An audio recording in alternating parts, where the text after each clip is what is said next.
समाज के सम्मेलन पर अयोध्या के संतों ने तीखी प्रतिक्रिया दी है। अयोध्या सिद्धपीठ हनुमानगढ़ी के महंत राजूदास बसपा के सम्मेलन को लेकर कहा कि यह वही बसपा सरकार है जिसने नारा दिया था, तिलक तराजू और तलवार, इनको मारो जूते चार। सतीश मिश्रा ने हनुमानगढ़ी राम जन्मभूमि और सरयू मां का दर्शन किया, सरयू में दुग्धाभिषेक किया और वही है जो देवी देवताओं को नहीं मानते थे, जो कहते थे कि दूध सूरज जी में फेंक रहे हैं, बच्चों को दान करना चाहिए। यही बीएसपी के लोग जो राम मंदिर निर्माण की मांग पर कहते थे कि क्या जरूरत है और राम मंदिर की राम जन्मभूमि पर हॉस्पिटल बन जाना चाहिए। महंत राजूदास ने कही वही लोग आज हनुमानगढ़ी राम जन्मभूमि दर्शन कर रहे हैं। अयोध्या आने पर किसी भी मठ मंदिर पर नहीं जाते थे। बसपा सुप्रीमो मायावती कभी भी साधु संतों को नहीं बुलाया और ना ही कभी अयोध्या दर्शन किया है। सदैव सनातन धर्म और ब्राह्मणों का अपमान करने का काम करते थे। बसपा सरकार में सबसे ज्यादा हरिजन एक्ट ब्राह्मण पर लगे थे। कश्मीर में 4.5 लाख से ज्यादा कश्मीरी ब्राह्मणों को भगाया जा रहा था। तब क्यों नहीं बोली? तब विरोध करना चाहिए था। तब मैं मानता कि ब्राह्मणों से प्रेम है। ये लोग काल नेमी गिरगिट जैसे रंग बदलने वाले और लाशों पर राजनीति करने वाले लोग हैं। तपस्वी छावनी के महंत परमहंस दास ने कहा कि यही मायावती सवर्ण समाज के खिलाफ नारा दिया था। चुनाव नजदीक आया है तो मायावती को ब्राह्मणों का ध्यान आया है। अब इस तरह की राजनीति करने वाले को ब्राह्मण समाज अच्छी तरह से जानता है और ब्राह्मणों का हित केवल भाजपा के द्वारा हुआ है, क्योंकि 10% सवर्णों को मिला आरक्षण बीजेपी की देन रही है। भाजपा ही ब्राह्मणों का कल्याण कर सकती है। महंत परमहंस दास ने कहा कि कांग्रेस, सपा और बसपा चुनाव के समय इनके नाटक शुरू होते हैं। सवर्ण समाज के विरोध में जब नारा दिया था तब मायावती को यह पता नहीं था कि आगामी दिनों में उन्हें ब्राह्मणों की जरूरत पड़ेगी। अब 2020 में फिर से कमल खिलेगा, मुख्यमंत्री योगी आदित्यनाथ बनेंगे, ब्राह्मण समाज उनके झांसे में नहीं आएगा। ब्राह्मण समाज इतना गिरा हुआ नहीं है। ये वही मायावती है कि जिन्होंने नारा दिया था कि तिलक तराजू और तलवार, इनको मारो जूता चार।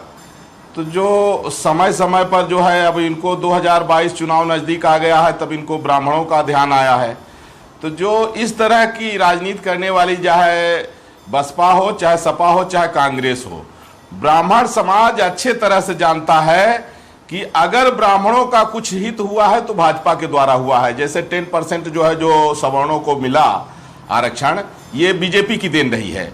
और जो कुछ भी लाभ मिला है ब्राह्मणों को तो भाजपा में मिला है, और भाजपा ही जो है तो ब्राह्मणों का जो है तो कल्याण कर सकती है। बाकी चाहे कांग्रेस हो, चाहे जो है सपा हो, चाहे बसपा हो, ये लोग तो सिर्फ जब जो है तो इनको लगेगा कि चुनाव आ गया है, इसके बाद इनके तमाम तरह के नाटक शुरू हो जाते हैं। बाद में ये क्या बयान दे देंगे, क्या ये बोल देंगे, ये क्या मायावती उस समय जो है उनको पता नहीं था कि इनको बाद में कभी ब्राह्मणों की भी जरूरत पड़ेगी। जिस समय इन्होंने जब नारा दिया था कि तिलक तराजू तलवार मारो, इनको मारो जूता उतार, इसलिए ब्राह्मण समाज बुद्धिजीवी समाज है। ब्राह्मण समाज इतना मूर्ख नहीं है, अब इनके झांसे में आने वाला नहीं है।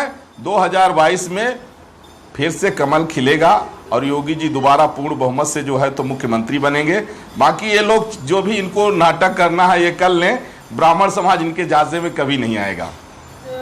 अयोध्या की धरती पर बीएसपी के द्वारा ब्राह्मण सम्मेलन, वही बीएसपी है जो कहा करती थी तिलक तराजू और तलवार, इनको मारो जूते चार। वही बीएसपी है जो जैसे आज सतीश मिश्रा जी हनुमानगढ़ी राम जन्मभूमि और सरजू मैया का दर्शन किया, दुग्धाभिषेक किया। इनके लोग क्या कहा करते थे?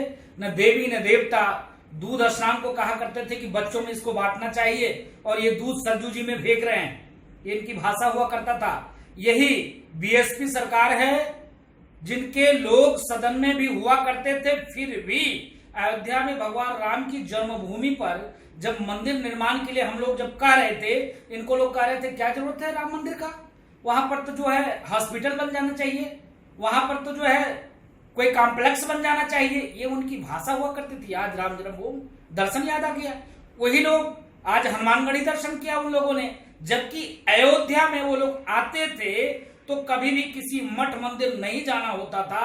बहन कुमारी मायावती का अयोध्या आना होता था तो कभी किसी साधु संतों को नहीं बुलाया होगा, न कभी अयोध्या दर्शन की होंगी। और जय भीम उनके पार्टी के कुछ लोग करने वाले लोग थे, वो सदैव सनातन धर्म का अपमान करने का काम, ब्राह्मणों का अपमान करने का काम। जब इनकी शासन सत्ता सरकार थी उस समय में सबसे ज्यादा हर्जन्य लगा तो ब्राह्मणों के ऊपर लगा, तब वो क्यों नहीं बोल रही थी? जब जम्मू कश्मीर से 4.5 लाख से ऊपर कश्मीरी ब्राह्मण की इज्जत लूटी जा रही थी, मारे जा रहे थे, भगाए जा रहे थे, उस पर तो कभी बहन मायावती जी सदन में क्यों नहीं बोली, आवाज क्यों नहीं उठाया? तब विरोध करना चाहिए था। तब मैं मानता कहां उनको ब्राह्मण से प्रेम है। ये लोग गिरगिट जैसे रंग बदलने वाले हैं, ये लोग कालनेमी जैसे रूप धारण करने वाले हैं, ये लोग लाशों के ऊपर राजनीति करने वाले लोग हैं।